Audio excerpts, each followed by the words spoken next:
Hello viewers, আসসালামু আলাইকুম। AutoCAD টিউটোরিয়ালের আজকের ক্লাসে আরও একটি গুরুত্বপূর্ণ বিষয় নিয়ে হাজির হয়েছি, আর সেটি হচ্ছে অটোক্যাডের পেজ সেটআপ। অটোক্যাডে ডিজাইন করতে হলে আপনাকে শুরুতে অটোক্যাডের পেজটাকে ভালোভাবে সেটআপ করে নিতে হবে। তো অটোক্যাডের এই পেজ সেটআপ করার জন্য আপনাকে কিছু স্টেপ কমপ্লিট করতে হবে। যেমন স্টেপ 1-এ হচ্ছে ইউনিট সেটআপ, স্টেপ 2-তে হচ্ছে লিমিটস অ্যান্ড জুম, স্টেপ 3-তে হচ্ছে ডাইমেনশন সেটআপ, স্টেপ 4-এ হচ্ছে UCS আইকন সেটিং, স্টেপ 5 হচ্ছে প্রজেক্ট সেভ কারেক্টলি। তো এই কয়েকটা স্টেপ আপনাকে কমপ্লিট করে পেজটাকে সেটআপ করতে হবে। তো কথা না বাড়িয়ে চলুন আমরা মূল ক্লাস শুরু করি। শুরু করার আগে আবারও আপনার কাছে ছোট্ট একটি রিকোয়েস্ট, আপনি যদি এই চ্যানেলে নতুন হয়ে থাকেন আর আপনার যদি অটোক্যাড শেখার প্রয়োজন থাকে তাহলে অবশ্যই চ্যানেলটি সাবস্ক্রাইব করবেন এবং পাশে থাকা বেল বাটনটি অন করে রাখবেন, যাতে পরবর্তী ক্লাসের ভিডিওগুলো আপলোড করার সাথে সাথে আপনি তার নোটিফিকেশন পেয়ে যান। তো গাইস, চলুন আমরা শুরু করি।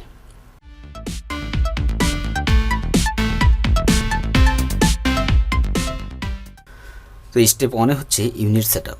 তো অটোক্যাডে ইউনিট সেটআপ করার জন্য আপনাকে কিবোর্ড থেকে টাইপ করতে হবে UN, দেন এন্টার দিলে আপনার সামনে ড্রয়িং ইউনিটস নামক ডায়ালগ বক্সটা ওপেন হবে। এখান থেকে আপনার লেংথের টাইপটাকে সিলেক্ট করে দিতে হবে, আপনি কোন টাইপে কাজ করবেন। যেমন আর্কিটেকচারালে করলে আর্কিটেকচারাল, ডেসিমেলে করলে ডেসিমেল দিতে হবে, ইঞ্জিনিয়ারিংয়ে কাজ করতে গেলে আপনাকে ইঞ্জিনিয়ারিং সিলেক্ট করতে হবে। আর ফ্র্যাকশনাল কাজ করতে গেলে ফ্র্যাকশনালটা হচ্ছে আপনার ক্ষুদ্র কোনো জিনিসের যদি ড্রয়িং অটোক্যাডে করতে হয় সেক্ষেত্রে আপনাকে ফ্র্যাকশনাল ইউজ করতে হবে। তারপর হচ্ছে সায়েন্টিফিকটা হচ্ছে আপনার অনেক বড় জিনিসকে যদি অটোক্যাডে ড্রয়িং করতে হয় সেক্ষেত্রে আপনাকে সায়েন্টিফিক ইউজ করতে হবে। তো আমরা যেহেতু আর্কিটেকচারাল ইউজ করবো, তো আর্কিটেকচারালে সিলেক্ট করে দিচ্ছি। তারপরে আছে প্রেসিশনটা হচ্ছে আপনি ডাইমেনশনগুলোকে কীভাবে শো করাবেন, 0 ফিট 0 ইঞ্চি এইভাবে, নাকি 0 ফিট হাফ ইঞ্চি, 0 ফিট 1/4 ইঞ্চি, 1/8 ইঞ্চি। তো আপনি যেভাবে শো করাইতে চাচ্ছেন সেভাবে আপনি এখান থেকে সিলেক্ট করে দিবেন। তো আমরা 0 ফিট 0 ইঞ্চি রাখছি। রাখার পরে এখানে অ্যাঙ্গেলের প্রেসিশনটা আপনি দশমিকের পরে কয়টা ডিজিট শো করাবেন সেটা এখান থেকে সিলেক্ট করে দিতে হবে। একটা ডিজিট শো করালে 0 ফিট 0.0 আর 0.00, অর্থাৎ দুইটা ডিজিট শো করবে আপনার দশমিকের পরে। তো এরপরে আছে ইনসারশন স্কেলটা হচ্ছে আপনার আর্কিটেকচারাল ডিজাইন সাধারণত ইঞ্চি অথবা ফিটে হয়। তো ইঞ্চি এবং ফিটের মধ্যে তো আপনার সবচেয়ে ক্ষুদ্র অর্থাৎ ছোট যে ইউনিট সেটাকে আপনাকে এখানে সিলেক্ট করে দিতে হবে। তো ইঞ্চি এবং ফিটের মধ্যে ফিট হচ্ছে বড় আর ইঞ্চি হচ্ছে ছোট, তাই আমরা ইঞ্চি এখানে সিলেক্ট করে দিলাম। দেওয়ার পরে দেন ওকে দিলে আমাদের ইউনিট সেটআপটা কমপ্লিট হবে। তারপরে স্টেপ 2-তে হচ্ছে লিমিটস অ্যান্ড জুম। তো অটোক্যাডের লিমিটসটা কেন সেটআপ করতে হবে সেটা আগে বুঝে নিই। অটোক্যাডের লিমিটসটা এজন্যই সেটআপ করতে হবে যে অটোক্যাডের যে মডেল স্পেস অর্থাৎ ওয়ার্ক স্পেসটা আছে এটা হচ্ছে ইনফিনিটিভ, অর্থাৎ এটা শুরু আছে কিন্তু শেষ নেই। তো আপনি যখন ডিজাইন করবেন তখন আপনার এই পুরো স্পেসটা প্রয়োজন হবে না, আপনার ডিজাইনের এরিয়া অনুসারে আপনার কিছু স্পেস এখানে প্রয়োজন হবে। তো এই জন্যই আমাদের মূলত লিমিটসটাকে সেটআপ করে নিতে হবে যে আমি এতটুকু লিমিটের মধ্যে আমি ডিজাইনটা করব। তো লিমিট সেটআপ করার জন্য আপনাকে কিবোর্ড থেকে টাইপ করতে হবে লিমিটস, দেন এন্টার দিলে আপনাকে এখানে একটা ভ্যালু দিতে বলতেছে যে স্পেসিফাই লোয়ার লেফট কর্নার। আপনার লোয়ার লেফট কর্নারটা কত থেকে শুরু হবে। তো এখান থেকে আমাদের 0 থেকে শুরু হবে। 0 থেকে শুরু হয়ে আমরা কতটুকু জায়গার মধ্যে এই এরিয়াটা কনফার্ম করব সেটা পরবর্তীতে দিতে হবে। তো আমরা 0,0 এন্টার। তো আমাদের লোয়ার লেফট কর্নারটা হচ্ছে 0। এখান থেকে এরপরে বলতেছে স্পেসিফাই আপার রাইট কর্নার। তো আপার রাইট কর্নারটা কতর মধ্যে হবে। তো আপার রাইট কর্নারটা আমরা 100 ফিট, 100 ফিটের মধ্যে রাখতেছি। এন্টার দিলে আমাদের কি হবে, এরিয়াটা 100 ফিট বা 100 ফিটের মধ্যে আমাদের নির্দিষ্ট হবে। তো এই 100 ফিট বা 100 ফিটের মধ্যে আমাদের ডিজাইন করতে হবে। তো আপনি যদি আরও আপনার ডিজাইন এরিয়া যদি আরও বড় হয় তাহলে আপনাকে সেই অনুযায়ী আপনাকে এই ভ্যালুটা দিতে হবে। তো আমরা 100 ফিট বাই 100 ফিট দিয়ে আমরা লিমিটটা সেটআপ করলাম। সেটআপ করার পরে আমাদের কি করতে হবে, জুমটাকে কমপ্লিট করতে হবে। তো জুম অল করতে হবে, অর্থাৎ 100 ফিট বাই 100 ফিট যে এরিয়াটা নিলাম এটা তো আমাদের পুরোটা ভিজিবল না, সেটাকে ভিজিবল করার জন্য আমাদের কি করতে হবে, জুম অল করতে হবে। জুম অল করার জন্য আমাদের কিবোর্ড থেকে টাইপ করতে হবে জেড এন্টার। তারপরে হচ্ছে এখানে দেখুন অল লেখা আছে, তো এই অল এখানে ক্লিক করলে হবে, অথবা কিবোর্ড থেকে চেপে এন্টার দিলেও আমাদের জুম অল হবে। অল হলে আমাদের এই 100 ফিট বাই 100 ফিট যে স্পেসটা আছে এটা আমাদের ভিজিবল হবে। তো এটা গেল লিমিটস অ্যান্ড জুম। এরপরে স্টেপ 3 হচ্ছে ডাইমেনশন সেটআপ। অর্থাৎ আপনি যে ডিজাইন করবেন সেই ডিজাইনে আপনাকে বিভিন্ন ডাইমেনশন আপনাকে উল্লেখ করতে হবে, সেই জন্য আপনাকে ডাইমেনশন সেটআপটাও করে নিতে হবে। সেই ডাইমেনশন সেটআপ বলতে আপনি কি সেটা কি মিলিমিটারে শো করাবেন নাকি ইঞ্চিতে শো করাবেন, তো সেই জন্য আপনাকে ডাইমেনশন সেটআপটা এখান থেকে করে নিতে হবে। তো ডাইমেনশন সেটআপের জন্য আপনাকে কিবোর্ড থেকে টাইপ করতে হবে ডি, চেপে এন্টার। এন্টার দিলে আপনাকে ডাইমেনশন স্টাইল নামক ম্যানেজার ডায়লগ বক্সটা ওপেন হবে। এখান থেকে স্ট্যান্ডার্ড সিলেক্ট করা অবস্থায় আপনাকে মডিফাইতে ক্লিক করতে হবে। মডিফাইতে ক্লিক করলে আপনার মডিফাই ডাইমেনশন স্টাইল স্ট্যান্ডার্ড এই ডায়লগ বক্সটা চলে আসবে। তো এখান থেকে আমাদের যেই জিনিসটা বেশি প্রয়োজন সেটা হচ্ছে প্রাইমারি ইউনিটস এবং টেক্সট। তো এছাড়া আরও আছে লাইন্স। লাইন্স বলতে আমাদের যে ডাইমেনশনের লাইনগুলো দেখতেছি এগুলো হচ্ছে লাইন্স। তো এগুলো চাইলে আমরা কালার চেঞ্জ করে নিতে পারি বা বাই লেয়ার, অথবা আমরা যদি একটা নির্দিষ্ট কোনো কালার দিই, দেখুন কালারগুলো চেঞ্জ হয়ে যাচ্ছে। যেমন লাইন টাইপ আমরা চেঞ্জ করে নিতে পারবো। তারপর হচ্ছে লাইন ওয়েট, কতটুকু মোটা অথবা চিকন হবে সেটা লাইনের ওয়েট থেকে চেঞ্জ করে নিতে পারবো। তো এখানে আরও অনেক কিছু আছে। এই ডাইমেনশন স্টাইল নিয়ে আমরা আরও একটা ক্লাস করব।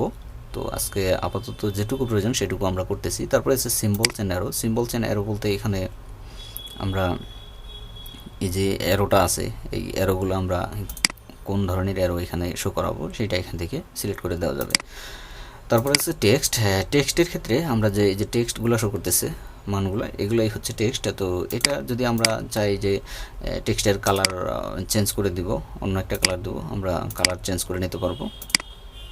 তারপর হচ্ছে ফিল কালার যদি আমরা ইউজ করতে চাই সেক্ষেত্রে ফিল কালার দিতে পারবো, এটা আমাদের প্রয়োজন পড়ে না, নান রাখবো এটা। তো এরপরে হচ্ছে টেক্সট হাইট। টেক্সট হাইট যদি বাড়াইতে অথবা কমাইতে প্রয়োজন হয় তাহলে এখান থেকে কমানো বাড়ানো যাবে।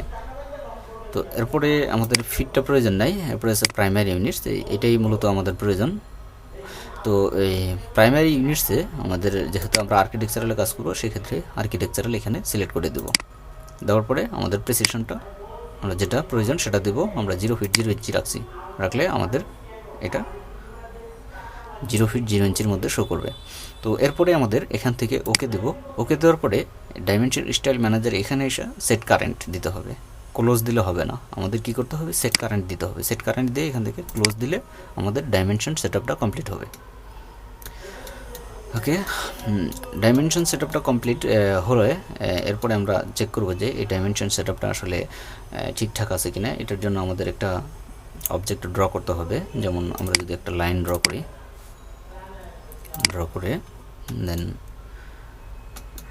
তারপরে আমরা একটা আবার একটা লাইন নেওয়ার পরে এটাকে যদি আমরা অ্যাঙ্গুলার লাইন নিই, ওকে, তারপরে আমরা যদি একটা সার্কেল নিই,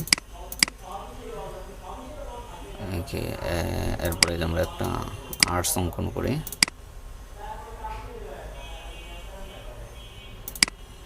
তো এই সবগুলোর আমরা ডাইমেনশন নিয়ে দেখব যে আসলে আমাদের ডাইমেনশন সেটআপটা ঠিক আছে কিনা। তো ডাইমেনশন নেওয়ার জন্য আমাদের কি করতে হবে, লিনিয়ার ডাইমেনশন এখানে ক্লিক করে দেন এটার ফার্স্ট পয়েন্ট, এটার সেকেন্ড পয়েন্ট দিলে আমাদের এটা 3 ইঞ্চি শো করতেছে। তো আমাদের টেক্সট হাইট মোটামুটি ঠিক আছে।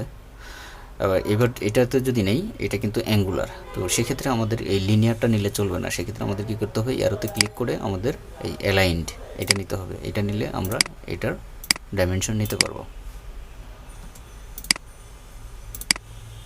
2 ইঞ্চি। এরপরে সার্কেলের রেডিয়াসটা নিতে হলে আমাদের কি করতে হবে, এইখানে অ্যারোতে ক্লিক করে আমাদের কী করতে হবে, রেডিয়াস অথবা ডায়ামিটার আমরা যেটা নিতে চাই সেটা এখানে সিলেক্ট করতে হবে। যেমন ডায়ামিটার নিতে চাইলে আমাদের এই সার্কেলটা সিলেক্ট করলে আমাদের ডায়ামিটারটা এখানে শো করবে যে 1 ইঞ্চি এটা ডায়া। এরপরে এটা হচ্ছে আর্টসের যদি আমরা ডায়ামিটারটা নিতে চাই তাহলে কি করব, আমরা আর্ক লেংথটা এখান থেকে নিতে পারবো। যেমন 3 ইঞ্চি, এটার লেংথ হচ্ছে 3 ইঞ্চি। তো এটি হচ্ছে মূলত ডাইমেনশন। আপনি চাইলে এগুলার কালার চেঞ্জ করে নিতে পারেন, এই অ্যারোটাকে চেঞ্জ করে নিতে পারেন। কোথা থেকে, আমাদের ডাইমেনশন মডিফাই ম্যানেজার থেকে। তো স্টেপ 4-এ আছে UCS icon setting. UCS icon setting বলতে আমাদের এই যে এটা হচ্ছে ইউসিএস আইকন। তো এটা অনেক সময় দেখা যায় আমাদের এই যে যখন দেখুন এখন এটা আমরা যেভাবে ড্র্যাগ করতেছি আমাদের এটা মুভ করতেছে। তো আমরা চাচ্ছি এটা সবসময় এই কর্নারে থাকবে। এটা রাখার জন্য আমাদের কী করতে হবে, এটার উপরে সিলেক্ট করে দেন রাইট বাটন ক্লিক করে আমাদের ইউসিএস আইকন সেটিং এখান থেকে show UCS icon at origin এখানে যে টিক দেওয়া আছে এই টিকটা উঠিয়ে দিলে আমাদের এটা সবসময় কর্নারে থাকবে। তো এটা হচ্ছে ইউসিএস আইকন সেটিং। তো ইউসিএস আইকন সেটিংয়ের আরও কিছু সেটিংস আছে, যেমন ইউসিএস আইকন সেটিংস এখান থেকে আমরা প্রপার্টিসে গেলে আমরা এটাকে 2D অথবা 3D করতে পারবো, তারপরে এটার ছোটো বড়ো করতে পারবো, এটার কালার চেঞ্জ করতে পারবো। তো এগুলো সাধারণত প্রয়োজন পড়ে না। তো এটা হচ্ছে ইউসিএস আইকন সেটিং। এরপরে হচ্ছে আমাদের যে এই স্টেপগুলো কমপ্লিট করলাম, এখন আমাদের ডিজাইন শুরু করব। তো ডিজাইন শুরু করার আগে আমাদের এই ফাইলটাকে আগে সেভ করে নিতে হবে আমাদের কম্পিউটারে। তো সেভ করে দেন আমরা ডিজাইন শুরু করব। তো এটাই হচ্ছে প্রজেক্ট সেভ কারেন্টলি। তো এটা সেভ করার জন্য আমরা কি করব, এই অটোক্যাডে অ্যাপ্লিকেশন মেনু এখানে ক্লিক করলে আমরা সেভ নামক যে বাটনটা রয়েছে এখানে ক্লিক করলে আমরা সেভ করতে পারবো, অথবা আমরা কুইক অ্যাক্সেস টুলবারেও এখানে সেভ লেখা আছে, এখানেও আমরা সেভ ক্লিক করে আমরা সেভ করতে পারবো, অথবা কিবোর্ড থেকে Ctrl+S চেপেও আমরা সেভ করতে পারবো। তো আমরা এখান থেকে সেভ করতেছি। সেভ করে আমরা কম্পিউটারে কোথায় এই ফাইলটাকে সেভ করব সেই জায়গাটা আমরা এখানে দেখাই দেবো। যেমন আমরা যদি ডেস্কটপে রাখি, ডেস্কটপ দেখাই দিলাম, দেখাই দিলে আমরা কি করব, নিউ প্রজেক্ট যে নামে সেভ করবো এই নামটা এখান থেকে দিয়ে দিতে হবে, নিউ প্রজেক্ট দিয়ে দেন সেভ দিলে আমাদের নিউ প্রজেক্ট নামে এটা আমাদের সেভ হয়ে যাবে। তো এখন আমরা ডিজাইন শুরু করতে পারি। তো এই হচ্ছে আজকের ক্লাসের বিষয়। তো ক্লাসটি কেমন লাগলো, আর আপনার যদি আরও কিছু জানার থাকে বা কোনো সমস্যা থাকে অবশ্যই আপনারা কমেন্টস করে জানাবেন, আমরা আপনার কমেন্টসের উত্তর দেওয়ার চেষ্টা করব। তো ভিউয়ার্স, আজকে এ পর্যন্তই। পরবর্তী ক্লাসের টপিকস দেখার আমন্ত্রণ জানিয়ে শেষ করছি। সে পর্যন্ত ভালো থাকবেন, সুস্থ থাকবেন, আর চ্যানেলটি সাবস্ক্রাইব করে সাথেই থাকবেন। আল্লাহ হাফেজ।